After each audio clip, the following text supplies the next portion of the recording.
നരച്ചല്ലോ, ശ്രദ്ധിക്കണ്ടേ അംബാനെ? ശ്രദ്ധിക്കാം.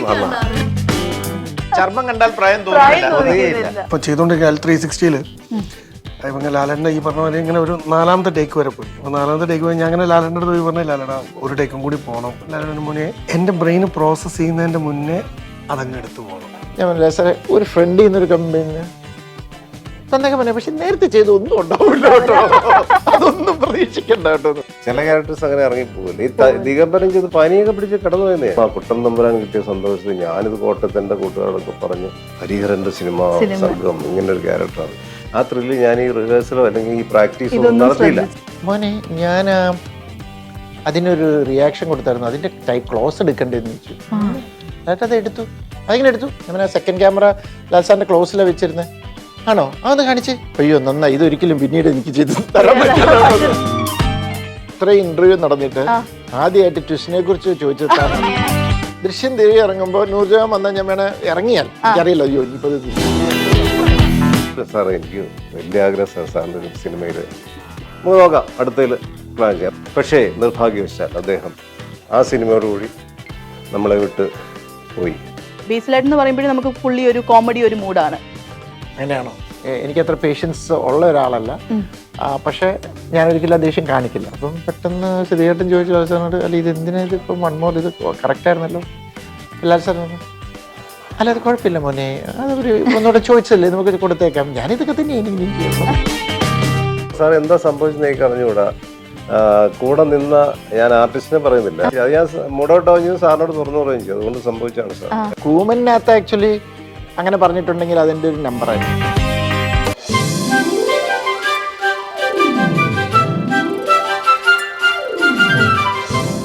Hello and welcome to Noor talks. അപ്പോൾ ഇന്ന് എൻ്റെ കൂടെ ഉള്ളത് നുണക്കുഴി എന്ന സിനിമയുടെ വിശേഷങ്ങളുമായി സിനിമയുടെ ക്രൂ ആണ്. Welcome. Thank you Jithu sir. അപ്പോൾ നമുക്ക് ഈ ജിത്തു സർ അതുപോലെ തന്നെ പൃഥ്വിരാജ്, ഈ രണ്ട് ഡയറക്ടേഴ്സിനെ നമുക്ക് ഒരിക്കലും വിശ്വസിക്കാൻ പറ്റില്ല.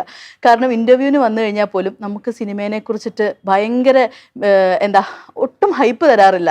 ഇപ്പോൾ കൂമലിൽ തന്നെ നായികയ്ക്ക് തീരെ പ്രാധാന്യം ഇല്ല എന്നാണ് പറഞ്ഞത്. ദൃശ്യം അതുപോലെ തന്നെ ലൂസിഫർ, പൃഥ്വിരാജ് സാർ ആണെങ്കിലും ലൂസിഫർ ഒരു ചെറിയ സിനിമയാണ് നമ്മളോട് പറഞ്ഞത്.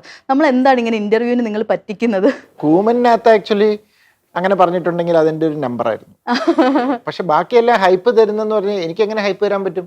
എനിക്ക് എങ്ങനെ പറയാൻ പറ്റും നുണക്കുഴി ഒരു ഗംഭീര കോമഡി സിനിമ എന്ന് എനിക്ക് ഒരിക്കലും പറയാൻ പറ്റത്തില്ല. എനിക്ക് ചിലപ്പോൾ ഇഷ്ടമായിരിക്കും, പ്രേക്ഷകരത് തീരുമാനിക്കുന്നത്. ഓരോരുത്തർക്ക് ഓരോ കാഴ്ചപ്പാടുണ്ട്. ഇപ്പം ഞാൻ പറയട്ടെ, അങ്ങനെ ഒരു കോൺഫിഡൻ്റ് ആയിട്ട് നമ്മൾ ചെയ്യുന്ന സിനിമയെ കുറിച്ചാണെങ്കിൽ ദൃശ്യം ഞാൻ തന്നെ പ്രൊഡ്യൂസ് ചെയ്തേനെ. മനസ്സിലായോ? അപ്പൊ നമുക്കല്ല, നല്ല സിനിമയാണ് ഇത്. നുണക്കുഴി ഒരു നല്ല സിനിമയാണ്, അതൊരു ഫൺ സിനിമയാണ്, ഒരു എന്റർടൈനറാണ്. ഇത്രേ എനിക്ക് പറയാൻ പറ്റുള്ളൂ. അതിനപ്പുറത്തേക്ക് ഞാൻ എന്താ പറയാ? ഞാൻ ചോദിക്കട്ടെ, ഇപ്പൊ നമ്മൾ ഈ ഒരു സിനിമ അധികം ഇതേപോലെ ഹൈപ്പ് കൊടുക്കാണ്ട് ഒരു കുഞ്ഞ സിനിമയാന്ന് പറഞ്ഞിട്ട് നമ്മൾ തിയേറ്ററിൽ കാണുമ്പോൾ ഓഡിയൻസിന് അത് കൂടുതൽ ലൈക്ക് എന്റർടൈൻമെന്റ് കിട്ടുന്നത് കൊണ്ടായിരിക്കും അങ്ങനെ പറയാൻ വേറൊരു റീസൺ? ഞാനതല്ല, പൃഥ്വിരാജ് പറഞ്ഞ എന്തുകൊണ്ടാണ് എനിക്ക് രാജുവിനോട് ചോദിക്കണം. എന്റെ കേസിൽ ഞാൻ അതുകൊണ്ടല്ല ഞാൻ ഈ ഹൈപ്പ് കൊടുക്കാൻ വെച്ചാൽ എനിക്കൊരു എന്റെ സിനിമയെ കുറിച്ച് എനിക്കൊരു എന്റെ ധാരണ. ഇപ്പൊ നുണക്കുഴി, ഇപ്പൊ നമ്മൾ നുണക്കുഴിയെ കുറിച്ച് സംസാരിക്കും. ഈ സിനിമ എന്താണ്, നല്ല ഒരു എന്റർടൈനറാണ്, നല്ലൊരു ഇതാണ്. അതിനപ്പുറത്തേക്ക് പറയാൻ എനിക്ക് അറിയില്ല. എനിക്ക് ഈ സിനിമ ഭയങ്കരമായിട്ട് ഇഷ്ടപ്പെട്ടു. ഞാൻ ചെയ്തുകൊണ്ടാണോ എന്ന് ചിലപ്പോൾ നാട്ടുകാർ ചോദിക്കരുത്, എനിക്ക് ഇഷ്ടപ്പെട്ടു. കൂമലിനപ്പോ ഒരു നമ്പർ ആയിരുന്നു. കൂമലിൽ എന്നാന്ന് വെച്ച് കഴിഞ്ഞാല് നായിക എന്താന്ന് ചോദിച്ചു കഴിഞ്ഞാൽ അത് കൂടുതൽ ഡീറ്റെയിൽ ആയിട്ട് പറഞ്ഞ സിനിമ. അപ്പം വേണമെങ്കിൽ ഇപ്പൊ ദൃശ്യം 3 ഇറങ്ങുമ്പോ പേരെന്താ, നൂർജഹാൻ. ദൃശ്യം 3 ഇറങ്ങുമ്പോൾ നൂർജഹാൻ വന്നാൽ ഞാൻ വേണേ ഇറങ്ങിയാൽ എനിക്കറിയില്ല, അയ്യോ ഇനിയിപ്പോ ദൃശ്യം 3 ഇറങ്ങുമോ എന്തെങ്കിലും കാരണവശാൽ ഞാൻ ഇത് എഴുതി വന്നെന്ന് ഓർത്തോ. ആൾക്കാർക്ക് ക്യൂരിയോസിറ്റി ഉള്ള സിനിമ. ഞാൻ നൂർജഹാനോട് പറയും, വാ ഞാൻ കഥ മുഴുവൻ പറയാൻ. നൂർജഹാന് താല്പര്യം ഉണ്ടാവും. അത്രേ ഉള്ളൂ. അപ്പൊ നുണക്കുഴി എത്തരത്തിലുള്ള ഒരു ജോണർ ആയിരിക്കും? നമ്മളിപ്പോ ട്രെയിലറിലൊക്കെ കണ്ടപ്പോഴേക്ക് പക്ക ഒരു കോമഡി അത് തന്നെ ആയിരിക്കും? ഉറപ്പല്ലേ? ഉറപ്പാണ്. പേരിൽ തന്നെ അത് കിട്ടില്ല. ആയതുകൊണ്ട് നമുക്കിനി അവസാനം വല്ല ട്വിസ്റ്റ് വരുമോ എന്നൊരു പേടി. അവസാനം ഇനി എന്തെങ്കിലും ഒരു ട്വിസ്റ്റ് ഇന്റർവ്യൂ നടന്നിട്ട് ആദ്യമായിട്ട് ട്വിസ്റ്റിനെ കുറിച്ച് ചോദിച്ചുള്ള ഒരാള് ഇത്ര ഇന്റർവ്യൂ നടന്നിട്ട് ആദ്യമായിട്ട് ട്വിസ്റ്റിനെ കുറിച്ച് ചോദിച്ചത് താൻ മാത്രം അല്ലേ? വേറെ ആരും ട്വിസ്റ്റിനെ കുറിച്ച് ചോദിച്ചില്ല. അപ്പൊ നുണക്കുഴി ഒരു കംപ്ലീറ്റ് അങ്ങനത്തെ ഒരു എന്റർടൈനർ ഉറപ്പാണ്. സൂപ്പർ അല്ലേ? നല്ല രസമുള്ള പടമാണ്, കണ്ടിരിക്കാൻ നല്ല രസമായിരിക്കും. നമ്മളിത് നോക്കിയപ്പം ലയേഴ്സ് ഡേ ഔട്ട് എന്ന് കണ്ടു. അപ്പൊ നമ്മൾ പണ്ട് ഒരു ബേബീസ് ഡേ ഔട്ട് എന്ന് പറഞ്ഞിട്ടൊരു മൂവി ഉണ്ട്. അതുപോലെ ഒരു ദിവസത്തെ ഒരു കഥയായിരിക്കും? ഒരു ദിവസം രാവിലെ തുടങ്ങി പിറ്റേ ദിവസം രാവിലെ വരെയുള്ള കുറെ ആൾക്കാരുടെ ഡെസ്പറേറ്റ് ആയിട്ടുള്ള ഓട്ടോ ഇതാണ്. അവർ പലയിടത്തും ഒക്കെ വെച്ച് കണ്ടുമുട്ടുന്നു. ഇവരെല്ലാരും ഗതി കെട്ടിട്ട് പല നുണകൾ പറയേണ്ടി വരുന്നു. ആ നുണകൾ പറയുമ്പോൾ അവർ പോയി ഓരോ കുഴി ചാടുന്നു. അതാണ് നുണക്കുഴി. ഈ ഒരു കാസ്റ്റിംഗിലോട്ട് എങ്ങനെയാ എത്തിയത് സർ? ബേസിക്കലി നമുക്ക് ഇതിനകത്ത് നമ്മൾ എന്താ പറയുക, ഓരോ ക്യാരക്ടറൈസേഷൻ സ്ക്രിപ്റ്റ് ചെയ്ത് കഴിഞ്ഞപ്പോഴാണ് നമ്മൾ കാസ്റ്റിങ്ങിനെ കുറിച്ച് ഇത് ചെയ്തത്. ഓരോ സ്ക്രിപ്റ്റ് വായിച്ചു വരുമ്പോൾ ക്യാരക്ടറൈസേഷൻ ഇത് ചെയ്ത് വന്നു കഴിഞ്ഞപ്പോൾ നമ്മുടെ മനസ്സിലേക്ക് ഓരോരോ മുഖങ്ങൾ വരികയാണ്. അപ്പൊ ഇതിനകത്ത് ഒരു സ്റ്റാർ ഉണ്ട്, ഒരു സിനിമാ നടൻ. അപ്പം നമുക്ക് അത്യാവശ്യം, പക്ഷെ ഒരു പാവം മനുഷ്യനാണ്, കണ്ടാൽ ആളിങ്ങനെ ഒരു ഇതൊക്കെ പാവം മനുഷ്യനാണ്. പുള്ളിയും പോയി ഓരോ പ്രശ്നത്തിൽ ചെന്ന് പെടുകയാണ്. അപ്പൊ അവസ്ഥ സീരിയസ് ആണ്, അതിൽ നിന്ന് ഹ്യൂമർ കിട്ടണം. അപ്പൊ അത് എന്താ പറയാ, മനോജിനെ സംബന്ധിച്ചിടത്തോളം ഒത്തിരി അങ്ങനത്തെ സിനിമകൾ ചെയ്തിട്ടുണ്ട്. എക്സ്പീരിയൻസ്ഡ് ആക്ടറാണ്, നല്ല രീതിയിൽ ഹ്യൂമർ കൈകാര്യം ചെയ്യും, സീരിയസ് സിറ്റുവേഷൻ കൈകാര്യം ചെയ്യും. നമുക്ക് അങ്ങനെ ഒരു വെർസറ്റൈൽ ആക്ടർ വേണം അതിന്. അത് കഴിഞ്ഞപ്പോൾ ഒരു പ്രൊഡ്യൂസർ ഇതായിട്ട് വേണം. എന്നാൽ ഒരു ടിപ്പിക്കൽ ഒരു കൈൻഡ് ഓഫ് മറ്റേ ഇങ്ങനെ ഗോൾഡ് ചെയിൻ ദുബായിൽ നിന്നുള്ള പ്രൊഡ്യൂസറാണ് വേറൊരു ഇതില്. അപ്പൊ ഞങ്ങള് ബിനു ഒരു എന്താ പറയാ, ബിനു എന്റെ സിനിമയിൽ വർക്ക് ചെയ്തിട്ടില്ല, എന്നെ സംബന്ധിച്ചോളം ഫ്രഷ് ആണ്, and is A good actor. അപ്പൊ പ്രൊഡ്യൂസർ വേഷം ചെയ്തിട്ടില്ല, നമ്മൾ അതൊക്കെയാണ് നോക്കുന്നത്. അപ്പൊ അങ്ങനത്തെ ഒരു ക്യാരക്ടർ ഉണ്ട്, നമ്മളിങ്ങനെ കൊടുത്തു. അങ്ങനെയാണ് എന്റെ ഒരു കാസ്റ്റിംഗ് വരുന്നത്. ഓക്കെ. ഇപ്പം മനോജ് ചേട്ടനെ നോക്കുകയാണെങ്കിൽ ഈ ഒരു പോസ്റ്റർ കാണുമ്പോൾ തന്നെ നമ്മൾ എപ്പോ നോക്കിയാലും ഈ ഒരു എവർഗ്രീൻ ലുക്കാണ്. ഇത് എങ്ങനെ ഇങ്ങനെ മെയിൻറ്റെയിൻ ചെയ്തത്? അതുകൊണ്ട് ഈ പടത്തിൽ തന്നെ ഇട്ടെന്ന് തോന്നുന്നു സിനിമ. ഇപ്പൊ എനിക്ക് പെട്ടെന്ന് നോക്കിയപ്പോഴും നമ്മൾ എത്ര വർഷം മുമ്പ് തട്ടത്തിന്മറയത്ത് കണ്ടത്, അതിലെ ലുക്ക് നോക്കുമ്പോഴും ഇത് നോക്കുമ്പോഴും ഒരു ചെറിയ കുഞ്ഞ് ചേഞ്ച് ഉണ്ടെങ്കിലും ഒരു ഏജ് നമുക്ക് തോന്നില്ല. ചർമ്മം കണ്ടാൽ പ്രായം തോന്നില്ല. ഇത് പറഞ്ഞപ്പോഴാ ഇന്ന് ഞാൻ ചേട്ടന്റെ ഇൻസ്റ്റഗ്രാമിൽ ഇങ്ങനെ നോക്കിയപ്പോ ഒരു റീല് കണ്ടു. അപ്പൊ ലാസ്റ്റ് ഇട്ട റീലിനകത്ത് ഒരാൾ ഇങ്ങനെ കമന്റ് ഇട്ടേക്കുന്നു, മരിച്ചല്ലോ ശ്രദ്ധിക്കണ്ടേ അംബാനേന്ന്. അപ്പൊ ചേട്ടൻ എല്ലാത്തിനും അത്. പക്ഷെ ഒരുപാട് പേര് ഇങ്ങനെ വേറെ ചേട്ടന്റെ കമന്റ് ബോക്സിലൊക്കെ വന്നിട്ട് ഇങ്ങനെ പറയുന്നുണ്ട്, ഇവിടെ വന്നു കഴിഞ്ഞാൽ റിപ്ലൈ കിട്ടും എന്ന് ഉറപ്പുണ്ടെന്നൊക്കെ. റിപ്ലൈ ചെയ്യാറുണ്ട്. എങ്ങനെ എത്ര ടൈം കിട്ടുന്നത്? അവരുടെ ഒരു സന്തോഷം, ചെറിയൊരു കാര്യമില്ല, നമുക്കൊരു ചെറിയ ഒരു സ്മൈലി ഇടുക, ഒരു ഹാപ്പി, ഒരു താങ്ക്സ് പറയുക, അത് ചെറിയ കാര്യമില്ല. അത് കിട്ടാൻ അവർക്കത് വലിയ സംഭവമാണ്. അത് നമ്മൾ ചെയ്യണം എന്നാണ് എന്റെ അഭിപ്രായം. അത് ഒരുപാട് പേര് ഇങ്ങനെ വന്നിങ്ങനെ കമന്റ് ഇടുന്നത് കാണാം. അപ്പൊ അതിനൊക്കെ അത്രയും കുറച്ചെങ്കിലും സമയം മാറ്റി വെക്കണമല്ലോ. എനിക്ക് വേറെ അഡ്മിനോ കാര്യങ്ങളോ ഒന്നുമില്ല കേട്ടോ, ഞാൻ തന്നെ എല്ലാം ചെയ്യുന്നത്. എനിക്ക് വേറൊരാള് എന്നെ അസിസ്റ്റ് ചെയ്യാനൊന്നുമില്ല, ഞാൻ തന്നെ സ്ട്രേറ്റ് അവേ എല്ലാ കാര്യങ്ങളും എല്ലാം ചെയ്യുന്നത്. അപ്പൊ ഈ നുണക്കുഴിയിലേക്ക് എനിക്ക് എത്തിയുള്ള ഏറ്റവും വലിയ സന്തോഷം, ജിത്തുവിന്റെ കൂടെ എനിക്ക് വർക്ക് ചെയ്യാൻ സാധിച്ചിട്ടില്ല. ജിത്തു ജോസഫ് എന്ന് പറയുന്ന ഏറ്റവും പ്രഗത്ഭനായ, മലയാളത്തിലെ ഏറ്റവും പ്രഗത്ഭനായ ഡയറക്ടേഴ്സിൽ ഒരാളാണ്. അപ്പൊ ജിത്തുവായിട്ടുള്ളൊരു പടം എനിക്ക് ഭയങ്കര മിസ്സിംഗ് ആയിരുന്നു. കാരണം ഞാൻ ഓൾമോസ്റ്റ് അടൂർ സാർ മുതൽ ഇങ്ങോട്ട് ഹരിഹരൻ, ഭരതൻ, മണിരത്നം ഇങ്ങനെയുള്ള എല്ലാ ലെജൻസിനും കൂടെ വർക്ക് ചെയ്തിട്ടുണ്ട്. അങ്ങനെ വന്ന് പ്രിയദർശനായിരുന്നു കുറച്ച് വർഷം മുമ്പ് വരെ എനിക്ക് മിസ്സിംഗ് ആയത്. പ്രിയനോട് ഇപ്പോഴും വർക്ക് ചെയ്തിട്ടില്ല. അപ്പൊ ജിത്തുവിന്റെ ഒരു സിനിമയിൽ എന്തുകൊണ്ട് ഞാൻ വരുന്നില്ല എന്നുള്ളൊരു ആകുലത എനിക്കുണ്ടായിരുന്നു. അപ്പം അത് ഈ മറ്റേ ഇദ്ദേഹത്തിന്റെ സ്ഥിരം ദൃശ്യം പോലുള്ള സിനിമകളിൽ വരാനായിരുന്നു താല്പര്യം. പക്ഷേ നുണക്കുഴിയിലേക്ക് എത്തിയപ്പോൾ ഭയങ്കര സന്തോഷമായി. കാരണം ഭയങ്കര രസമുള്ള സിനിമയാണ്. ഇതിൻ്റെ അകത്ത് ഹ്യൂമറിന് വേണ്ടി ഞങ്ങൾ ആരും ഒന്നും ചെയ്തിട്ടില്ല കേട്ടോ. ഇതിന്റെ സ്ക്രിപ്റ്റ് കൃഷ്ണകുമാർ അത്ര ബ്രില്യൻ്റ് ആയിട്ട് എഴുതി വെച്ചിരിക്കുകയാണ്. നമ്മൾ അതിലൂടെ അങ്ങ് ചുമ്മാ പെർഫോം ചെയ്ത് പോയാൽ മതി. അതിൻ്റെ അകത്ത് ഹ്യൂമറുണ്ട്. ഹ്യൂമറിന് വേണ്ടി നമ്മൾ ഒരു ഫോഴ്സ്ഫുള്ളി ഒരു കാര്യങ്ങളും ചെയ്തിട്ടില്ല. അതാണ് ഇതിന്റെ ഏറ്റവും വലിയൊരു പ്രത്യേകത. അപ്പൊ ജിത്തു സാർ തന്നെ ഇങ്ങോട്ട് കോൺടാക്ട് ചെയ്തതല്ലേ? തീർച്ചയായിട്ടും. നമ്മൾ ഈ നിങ്ങളെ പോലുള്ള സീനിയർ ആക്ടേഴ്സ് ഒക്കെ ഇങ്ങനെ സംസാരിക്കും, ഞാൻ ഇങ്ങനെ പലരും പറയുന്നത് കേട്ടിട്ടുണ്ട്, നിങ്ങൾക്കൊന്നും അങ്ങോട്ടാണെങ്കിൽ പോലും ഇപ്പൊ ഒരു ലൈക്ക് ഇങ്ങനെ ചാൻസ് ചോദിക്കാനും മടിയില്ലാത്ത ഒരുപാട് പേരുണ്ട്. അപ്പോൾ ചേട്ടൻ അങ്ങനെയുള്ള ഒരാളാണോ? പൊതുവേ ചാൻസ് ഞാൻ എന്റെ ഭാഷയിൽ അത് ഇവരെ ബുദ്ധിമുട്ടിപ്പിക്കാതിരിക്കുക എന്നൊരു സംഭവം എന്റെ ആറ്റിറ്റ്യൂഡ് അതാണ്. അല്ലെ അവരെ വിളിക്കുമ്പോൾ അവർക്ക് ചിലപ്പോൾ ആ പടത്തിൽ നമ്മളെ കാസ്റ്റ് ചെയ്യാനുള്ള റോളോ കാര്യങ്ങൾ കാണത്തില്ല. അപ്പൊ ഇവര് ധർമ്മസംഘത്തിലാവും, മനോജ് കെ ജെ വിളിച്ചല്ലോ, അല്ലെ പുള്ളി കുറച്ച് സീനിയർ ആണല്ലോ, എന്തെങ്കിലും പുള്ളി ചെയ്യണ്ടേ, അപ്പൊ ഇതിനകത്ത് ഒന്നുമില്ലല്ലോ. അപ്പൊ അങ്ങനെ ഒരു ധർമ്മസംഘത്തിൽ ഒരു ഡയറക്ടേഴ്സിനാക്കാൻ ഞാൻ ശ്രമിക്കാറില്ല, ഞാൻ അതുകൊണ്ട് വിളിക്കാറില്ല. ഇപ്പൊ ജിത്തുവിന്റെ ദൃശ്യം 2 കണ്ടപ്പോ ഞാൻ ഭയങ്കര ത്രില്ലടിച്ച് ഞാൻ വിളിച്ചത്. പക്ഷെ ജിത്തു എടുത്തില്ല, കാരണം എന്റെ നമ്പർ ചിലപ്പോ ഇല്ലായിരിക്കും അല്ലേ. അപ്പൊ ഞാൻ പിന്നെ വേറെ വഴിക്ക് അന്വേഷിച്ചു, ജിത്തു ഇവിടെ ഉണ്ട്. അപ്പൊ അതിൽ പുള്ളി ഹൈദരാബാദിൽ മറ്റേ ഇതിന്റെ റീമേക്ക് എന്തോ ഒരു സംഭവത്തിന് റീമേക്കിനാണ്. അപ്പൊ അതിന്റെ ഷൂട്ടിംഗ് എല്ലാം ആയിരിക്കും എന്ന് പറഞ്ഞു. അപ്പൊ അങ്ങനെയൊക്കെ ചില പടം കണ്ട് ത്രില്ലടിച്ച് ആൾക്കാരെ വിളിക്കാറുണ്ട് ആ രീതിയിൽ, അവരെ അപ്രീഷിയേറ്റ് ചെയ്യാൻ വേണ്ടിയിട്ട്. അതല്ലാതെ ഒരു ചാൻസ് എനിക്ക് അടുത്ത പടത്തിൽ കിട്ടുമോ എന്നുള്ള രീതിയിൽ അങ്ങനെ വളരെ കുറച്ചുപേരുടെ ഞാൻ ചാൻസ് ചോദിച്ചിട്ടുള്ളൂ. അതൊന്നും പത്മനാഭൻ സാറായിരുന്നു. അത് എനിക്ക് വന്ന പെരുന്തച്ചന്റെ ഡബിങ് നടക്കുക. ഡബിങ് AVM സൗണ്ട് ആൻഡ് ലൈറ്റിലാണ് ഡബിങ്. അപ്പം അജയേട്ടൻ, സംവിധായകൻ അജയനുണ്ട്, വേറെ 1-2 പേര് ക്യാബിൻ ഇതിലിരിപ്പുണ്ട്, കൺസോളിൽ ഇരിപ്പുണ്ട്. അപ്പം ഞാനിങ്ങനെ ചെയ്തുകൊണ്ടിരിക്കുമ്പോഴത്തേക്കും ഞാനിങ്ങനെ സ്ക്രീനിൽ നോക്കി എൻ്റെ സീൻസ് ചെയ്യാണ്. പെട്ടെന്ന് അജയേട്ടന്റെ ശബ്ദം, മനോജേ ഒന്ന് തിരിഞ്ഞു നോക്കേ. അപ്പൊ ഞാൻ തിരിഞ്ഞു നോക്കുമ്പോ ഇത്ര ഗ്രേസ്ഫുള്ളായിട്ട് നമ്മൾ ഏറ്റവും കൂടുതൽ വർക്ക് ചെയ്യാൻ ആഗ്രഹിക്കുന്ന ഒരു മലയാളം കണ്ട ഏറ്റവും വലിയ ലെജൻഡറി സംവിധായകൻ പത്മരാജൻ സാറ്, സാക്ഷാൽ പത്മരാജൻ സാർ അവിടെ നിൽക്കുക. ഇങ്ങ് വാ എന്ന് പറഞ്ഞു, ഇങ്ങ് കയറി വരാൻ പറഞ്ഞു. അപ്പൊ ഞാൻ ഭയങ്കര ആകർഷയോടെ ചെന്നു, സാർ നമസ്കാരം സാർ. അപ്പൊ അദ്ദേഹം ഞാൻ ഗന്ധർവന്റെ മറ്റുള്ള വർക്കുകൾക്കായിട്ട് അപ്പുറത്തെ ഫ്ലോറിലുണ്ട്. അപ്പോൾ അജയേട്ടൻ പറഞ്ഞു, സാർ ഇത് മനോജ് കെ ജയൻ, പുതിയ ആക്ടറാണ്, പിന്നെ ജയവിജയന്മാരിൽ ജയൻ്റെ മകനാണ്. ഭയങ്കര ഇൻട്രൊഡക്ഷൻ കൊടുത്തു.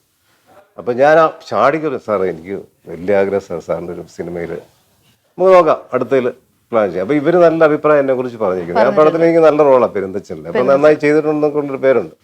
അപ്പോൾ ഇവർ നന്നായി പറഞ്ഞിട്ടുള്ളതുകൊണ്ട് പത്മനാഭ സാർ ഇമ്മീഡിയറ്റ് പറഞ്ഞു നമുക്ക് അടുത്തതിൽ പ്ലാൻ ചെയ്യാം എന്ന് പറയുകയും ചെയ്തു. പക്ഷേ നിർഭാഗ്യവശാൽ അദ്ദേഹം ആ സിനിമയോടുകൂടി നമ്മളെ വിട്ട് പോയി. അതല്ലേ ചിലപ്പോൾ എൻ്റെ ഈ പറഞ്ഞ ലിസ്റ്റിൽ ഭരതൻ, ഹരിഹരൻ, ഐ വി ശശി, ജോഷി എന്നൊക്കെ പറയുന്ന ലിസ്റ്റിൽ പത്മരാജനും തീർച്ചയായും സാറും കൂടെ വന്നു. അപ്പൊ അങ്ങനെയുള്ള വലിയ വലിയ ഡ്രീംസ് ഉണ്ട് എനിക്ക്, എല്ലാ ആൾക്കാരോട് വർക്ക് ചെയ്യണം.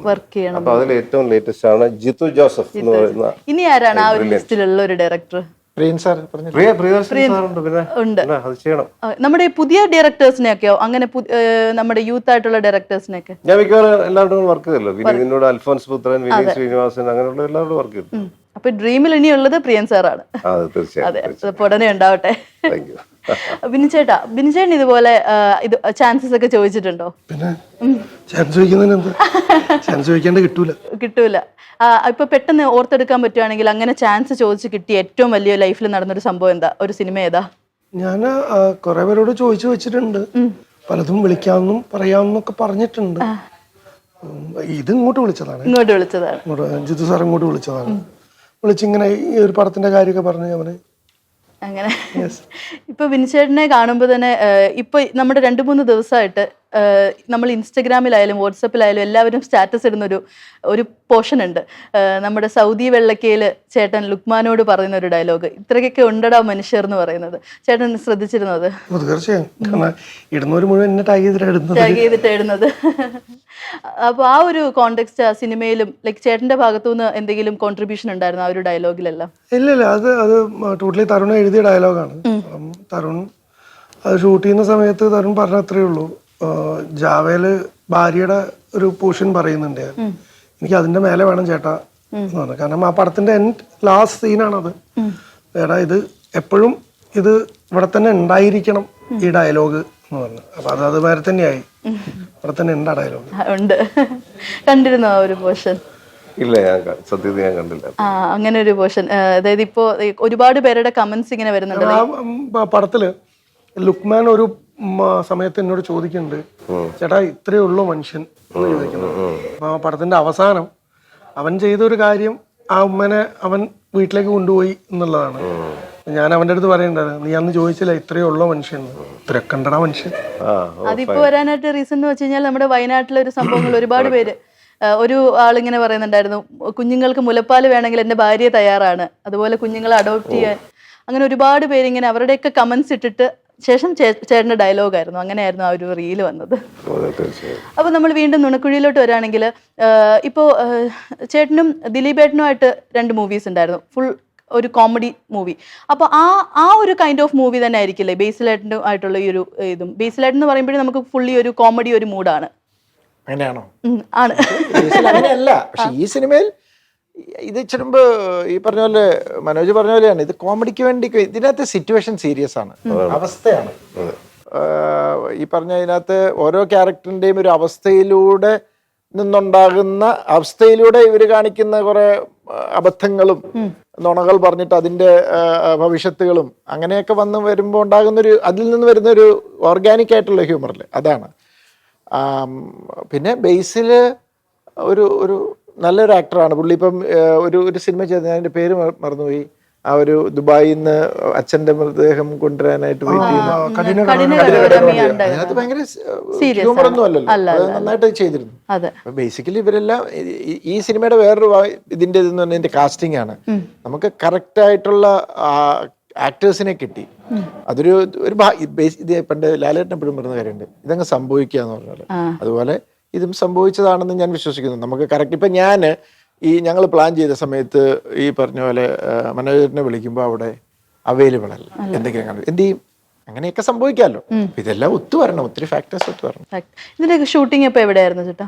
എറണാകുളം. ഫുൾ എറണാകുളം. ഞങ്ങൾ ഈ ചുറ്റുവട്ടത്തൊക്കെ ഉണ്ടായിരുന്നു. ചുറ്റുവട്ടത്തൊക്കെ രാത്രിയിലായിരുന്നു. രാത്രിയിലായിരുന്നു മാത്രം, ആരും കണ്ടില്ല. നമ്മളെ പകൽ കണ്ടിട്ടില്ല. നിങ്ങളെല്ലാം സുഖമായിട്ട് കിടന്ന് നടക്കുമായിരുന്നു. അപ്പൊ ഒരു രാത്രിയിലെ കഥയാണോ ഇത്? അല്ല, അതവനെ ഒരു ദിവസം രാവിലെ തുടങ്ങിയിട്ട് പിറ്റേ ദിവസം രാവിലെ വരിക. പക്ഷെ കൂടുതൽ സീൻസ് നൈറ്റ് ആയിരുന്നു. അപ്പൊ നമ്മൾ ഒരു മൂവി എടുക്കുമ്പോഴേക്കും ഒരുപാട് റീടേക്സ് ഒക്കെ ഉണ്ടാവാറുണ്ട്. അപ്പൊ ഇപ്പോഴത്തെ ജനറേഷനിലാണെങ്കിൽ നമ്മൾ ഡിജിറ്റലി ആണ്. അപ്പോൾ ആ റീടേക്സ് ആയാലും ഒരുപാട് ബുദ്ധിമുട്ടുണ്ടാവാറില്ലായിരിക്കും. പണ്ടൊക്കെ ആണെങ്കിൽ ഇപ്പൊ ചേട്ടനൊക്കെ എന്ന് പറയുമ്പോൾ ഈ കൂട്ടത്തിലെ ഏറ്റവും സീനിയർ ചേട്ടനാണല്ലോ. അപ്പോൾ ആ സമയത്ത് ഫിലിമിലാവുമ്പോഴേക്ക് ഈ റീടേക്സ്, അപ്പൊ ആ ഒരു കാലഘട്ടത്തിൽ ഒരുപാട് റീടേക്സ് വരുമ്പോൾ ചേട്ടന് പേടി തോന്നിയിട്ടുണ്ടോ? ഞാൻ തളപതിയൊക്കെ ഷൂട്ട് ചെയ്യുന്ന സമയത്ത് മണീസ്മാറിൻ്റെ ഒക്കെ രീതിയിൽ ഞാൻ ഇനിയിപ്പോൾ 150 റിഹേഴ്സലും എത്ര ടേക്ക് എടുത്താലും അവിടെ എത്ര ഫിലിം നഷ്ടപ്പെടുന്നു അങ്ങനെയുള്ള വിഷയങ്ങളൊന്നുമില്ല. അങ്ങനത്തെ സെറ്റുകളിലും വർക്ക് ചെയ്തിട്ടുണ്ട്. അല്ലാതെ ചെറുകിട തട്ടിക്കൂട്ടെടുക്കുന്ന ചെറിയ പ്രൊഡ്യൂസേഴ്സ് എടുക്കുന്ന പടങ്ങളുണ്ട്. അവർക്കൊക്കെ ഒരു ഷോട്ടോ അല്ലെങ്കിൽ ഒരു ടേക്ക് മിസ്സായി കഴിഞ്ഞാൽ അവർ ടെൻഷനായി തുടങ്ങും. രണ്ട് ടേക്ക് 3 ടേക്ക്, അയ്യോ ഫിലിം ഒരു ഇതിന് ഇത്ര ഫീറ്റിന് എത്രയോ ഇതല്ലേ രൂപയല്ലേ. അപ്പോൾ അതുകൊണ്ട് അത് ഭയങ്കര ടെൻഷനാണ്. ആർട്ടിസ്റ്റിന് അതിനേക്കാളും പ്രഷറാണിത്. അയ്യോ 4 ടേക്കായി, ഇനിയിപ്പോൾ 5ാമത്തെ ടേക്ക് ഇല്ല, എന്താ പറയുക. അപ്പം പ്രൊഡ്യൂസർക്ക് വേറെ വഴിക്ക് പോയി കാണും മൂടൗട്ടായിട്ട്. അപ്പം അങ്ങനെയൊക്കെ ഉള്ളൊരു കാര്യം ഉണ്ടായിരുന്നു. അതൊക്കെ മാറി ഇപ്പം നമുക്ക് വളരെ എത്ര ടേക്ക് എടുത്താലും ഒരു കുഴപ്പമില്ല. സമയത്തിന്റെ വിഷയം മാത്രമേ ഉള്ളൂ. ഇതിന് വേറെ പ്രത്യേകിച്ചൊന്നും എക്സ്ട്രാ കോസ്റ്റ് ഒന്നും വരുന്നില്ല. നമ്മൾ ആ രീതിയിൽ നമ്മൾ ഭയങ്കര ഫ്രീ ആണ് മനസ്സുകൊണ്ട്. ഈ ഒരു റീടേക്കിന്റെ വിഷയങ്ങളൊന്നുമില്ല. അവർക്ക് അത് അവരുടെ പെർഫെക്ഷന് വേണ്ടി എത്ര ടേക്ക് കൊടുക്കും. ജിത്തു പ്രത്യേകിച്ച് ആ പെർഫെക്ഷൻ വേറെ പുള്ളി അത് ഫിനിഷ് ചെയ്യില്ല.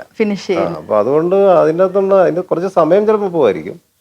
12 മണിക്ക് തീർക്കാതിരുന്ന ചിലപ്പോൾ 2 മണിയാവുമായിരിക്കും രാത്രി. അപ്പൊ അങ്ങനെയൊക്കെ വരും, അതൊന്നും വിഷയമില്ല. ഏറ്റവും കൂടുതൽ ചേട്ടന്റെ ലൈഫിൽ റീടേക്ക് വന്നിട്ടുള്ള ഒരു മൂവി ഏതായിരിക്കും? ഒരു സീൻ ഏതായിരിക്കും പെട്ടെന്ന് ഓർത്തെടുക്കാൻ പറ്റിയ? അതേതായിരിക്കും? റീടേക്സ് അങ്ങനെ അധികം എനിക്കൊന്ന് പരിണയത്തിലാന്ന് തോന്നുന്നു. പരിണയത്തിൽ ഒരു സീനില് അത് ഇവര് കൂടെ നിൽക്കുന്നവരെല്ലാം വൻ ലെജൻസ് അല്ലേ. ഒന്ന് തിലകൻ ചേട്ടൻ, വേണുവേട്ടൻ, ജഗദീഷ് ശ്രീകുമാർ, ജഗന്നാഥ് വർമ്മ, ഇങ്ങനെയുള്ളൊരു വലിയ ഗ്രൂപ്പിന്റെ ഇടയിൽ നിന്ന് ഞാൻ പെർഫോം ചെയ്യുന്നത്. അവർക്ക് അധികം ഡയലോഗില്ല, എൻ്റെ പെർഫോമൻസ് ആണ്. അപ്പൊ അതിൽ ഒരു ഡയലോഗ് ഞാനെന്തോ മറ്റേ അമ്പിളിച്ചേട്ടനെ നോക്കിയിട്ട് പറയുന്ന ഒരു ഡയലോഗുണ്ട്. അത് 2, 3, 4 എന്നാ ഹരിഹരൻ സാർ എന്ന് പറയുന്നത് ഇതിന്റെ ഉസ്താദാണ് പെർഫെക്ഷന്റെ. മാക്സിമം വരാതെ പുള്ളി ടേക്ക് റിഹേഴ്സൽ ഒരുപാട് എടുപ്പിക്കും, എന്നിട്ട് ടേക്കിലേക്ക് എത്തും. അങ്ങനെ ഒരു 5-6 ടേക്ക് ആയിട്ടുണ്ട്. 7ാമത്തേനൊക്കെ ഞാൻ ശരിയാക്കി. എന്നിട്ട് ഞാൻ സാറിനോട് പറഞ്ഞു, സാർ എന്താ സംഭവിച്ചെന്ന് എനിക്ക് അറിഞ്ഞുകൂടാ. കൂടെ നിന്ന ഞാൻ ആർട്ടിസ്റ്റിനെ പറയുന്നില്ല, അവര് ആവശ്യമില്ലാത്ത സജഷൻ എടുത്തു. ഞാൻ സാറിനോട് തുറന്നു പറഞ്ഞു. അപ്പൊ അത് ഇങ്ങനെ പറഞ്ഞുകൊണ്ടാണ് ഞാൻ ആ കൺഫ്യൂഷൻ ആയത്. അത് അങ്ങനെ ചെയ്തുകൂടെ, ഇങ്ങനെ ചെയ്തോടെ, മറ്റേ ആദ്യത്തെ ആ പോയിന്റ് വരുമ്പോൾ ഇങ്ങോട്ട് നോക്കാം, അങ്ങോട്ട് നോക്കാം പറഞ്ഞ് ഇവരുടെ ചില സജഷൻസ് വന്നു. അപ്പൊ നമ്മള് ആർട്ടിസ്റ്റുകളൊന്ന് പാനിക്കും, അത് ചെയ്യണം, ഇത് ചെയ്യണം, നമ്മളൊന്ന് ചെറിയ കിളി വറക്കാന്നൊക്കെ ഇന്ന് പറയുന്ന സംഭവം. അപ്പൊ അങ്ങനെ സംഭവിച്ചതാണ് എന്ന് ഞാൻ സാറിനോട് തുറന്നു. ഞാൻ ശ്രദ്ധിച്ചു. അത് അവർക്ക് അതിൻ്റെ ആവശ്യമില്ല, നിങ്ങൾ എന്തിനാണ് ഇത് കേൾക്കാൻ പോയത് എന്നാണ് പറഞ്ഞു. ഞാൻ പറഞ്ഞു അല്ല സാർ, അവർ അത്രയും സീനിയേഴ്സ് അല്ലേ, അപ്പൊ അങ്ങനെ അറിയാതെ പറഞ്ഞപ്പോൾ അത് ചെയ്തതാണ്. കാരണം ആദ്യത്തെ പറഞ്ഞ ലിസ്റ്റിലുള്ള ആൾക്കാരൊക്കെ അവരൊക്കെ. അപ്പൊ അങ്ങനെ ഒരു ആ സിനിമയ്ക്ക് മാത്രമാണ് ഞാൻ അത് ഞാൻ മൂടൗട്ടാവും ചെയ്ത് സാറിനോട് തുറന്നു പറയുകയും ചെയ്തു. അതുകൊണ്ട് സംഭവിച്ചാണ് സാർ. അല്ലെ സാറിന്റെ എത്ര സർഗമൊക്കെ ഞാൻ ചെയ്തല്ലേ. ഈ പറഞ്ഞ റീടേക്സ് ഒന്നും അധികം വന്നിട്ടില്ല. കാരണം അതങ്ങനെ അത് ഹൃദയത്തിലേറ്റിയ ക്യാരക്ടറാണ് ഞാൻ. എന്നിട്ട് മനസ്സിലായി, ഒരു പ്രാക്ടീസ് ഒന്നും അങ്ങനെ ചെയ്തിട്ടൊന്നും ഇല്ലെങ്കിലും സാർ എന്നെ കൊണ്ട് സർഗം ഷൂട്ടിങ്ങിന് ഒരു 2 ആഴ്ച മുമ്പ് കാലിക്കറ്റ് അളകാപുരി ഹോട്ടലിൽ വിളിച്ചു വരുത്തി അതിന്റെ മാനറിസംസ് എല്ലാം പറഞ്ഞു തന്നു. തമ്പുരാൻ ഇരുന്ന ഇങ്ങനെ നടക്കുന്ന, കൈയും കാലും നീട്ടി വലിച്ച് നടക്കുന്ന, ബീഡി പിടിച്ചാൽ ഇങ്ങനെ പിടിക്കാവും, അല്ലെങ്കിൽ ബീഡി ഇല്ലെങ്കിൽ മുറുക്കുണ്ട്. ഇപ്പൊ ഇങ്ങനെയൊക്കെയുള്ള ക്യാരക്ടർ ചിൻഡൗൺ ചെയ്ത് ഇങ്ങനെ നോക്കുള്ളൂ, ഇങ്ങനെ ഒരിക്കലും ഒരാളെ നോക്കില്ല. ഇങ്ങനെ ഒരു 5-6 മാനറിസംസ് ഈ ത്രൂ ഔട്ട് മെയിൻറ്റെയിൻ ചെയ്യണം. അപ്പൊ സാറിന് 2 ആഴ്ച മുമ്പ് വിളിച്ചു പറഞ്ഞ് ഇത് മുഴുവൻ പറഞ്ഞു തന്നു. എന്നിട്ട് എന്നോട് നിങ്ങൾ വീട്ടിൽ പോയി ഒന്ന് ഇടയ്ക്കിടയ്ക്ക് പ്രാക്ടീസ് ചെയ്യണം, എന്നിട്ട് വരുമ്പം നമുക്ക് ഇതാന്ന് പറഞ്ഞു. അപ്പൊ ഞാൻ അന്നത്തെ ഈ ത്രില്ലടിച്ച് ഈ സർഗം എന്നുള്ള സിനിമ കുട്ടൻ തമ്പുരാൻ കിട്ടിയ സന്തോഷത്തിൽ ഞാനിത് കോട്ടയത്ത് എൻ്റെ കൂട്ടുകാരോടൊക്കെ പറഞ്ഞ് ഹരിഹരന്റെ സിനിമ സർഗം ഇങ്ങനെ ഒരു ക്യാരക്ടറാണ്. ആ ത്രില്ല് ഞാൻ ഈ റിഹേഴ്സലോ അല്ലെങ്കിൽ ഈ പ്രാക്ടീസോ ഒന്നും നടത്തിയില്ല.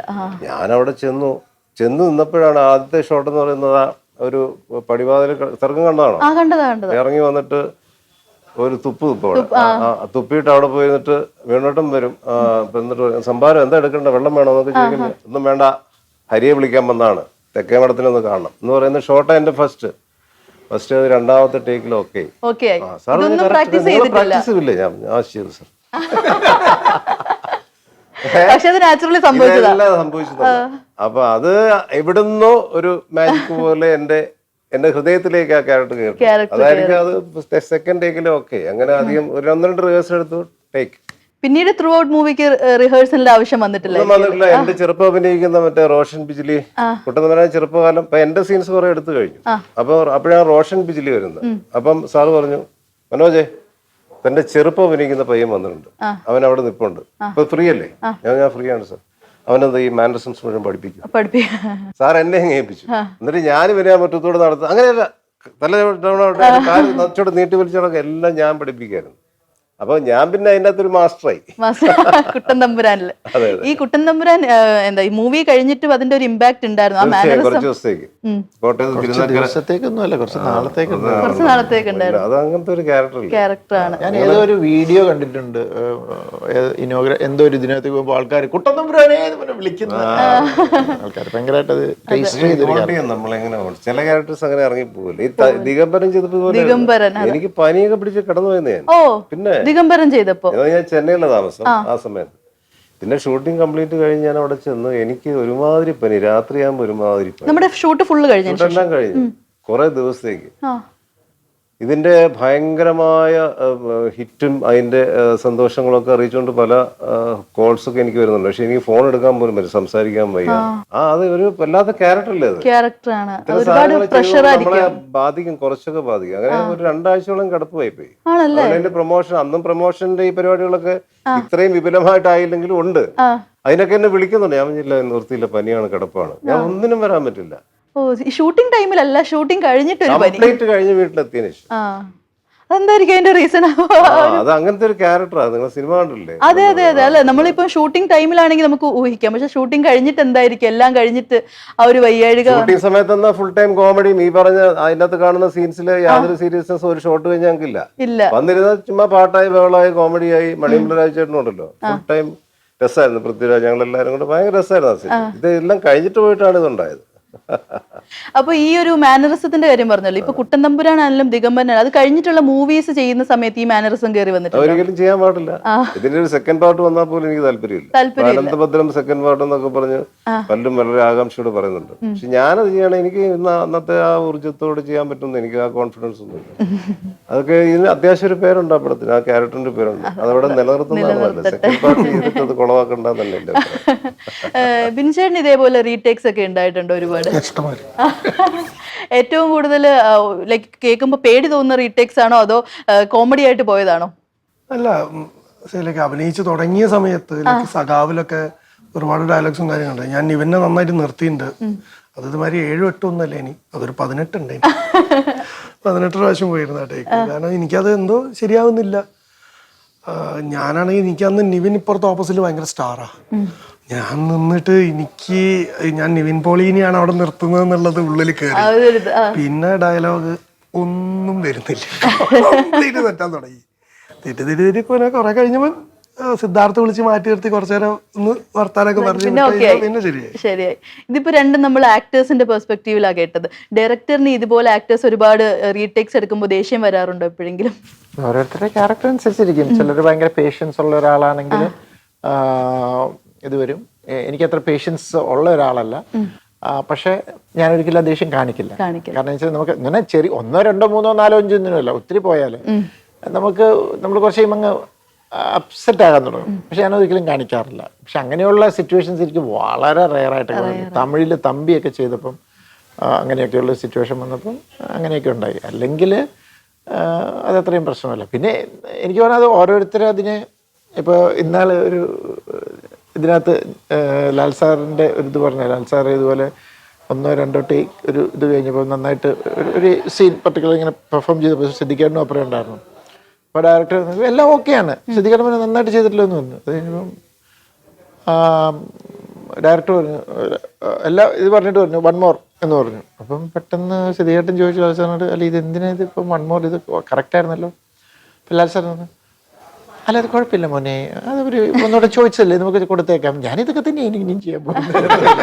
രണ്ടാമത് ചെയ്തു. അപ്പം സിദ്ധികേട്ടൻ പറഞ്ഞു രണ്ടാമത് അത്രയും ആദ്യത്തെ അത്രയും ഭംഗിയായില്ല. അപ്പം ഡയറക്ടർ ഓക്കെ. സി അത് പല രീതിയിലാണ് ഇതിൻ്റെ കാര്യങ്ങൾ ഓരോരുത്തരുടെ ഇത്. പിന്നെ എൻ്റെ ഒരു ഇതുണ്ട്, നല്ലൊരു ആർട്ടിസ്റ്റ് ആണെങ്കിൽ ഞാൻ 1, 2 3 അതിനപ്പുറം പോകാറില്ല. മിക്കവാറും നല്ല ഒരു എക്സ്പീരിയൻസ് സീസൺഡ് ആക്ടർ ആണെങ്കിൽ മിക്കവാറും ഫസ്റ്റ് ടേക്ക് ആയിരിക്കും ഏറ്റവും ബെസ്റ്റ്.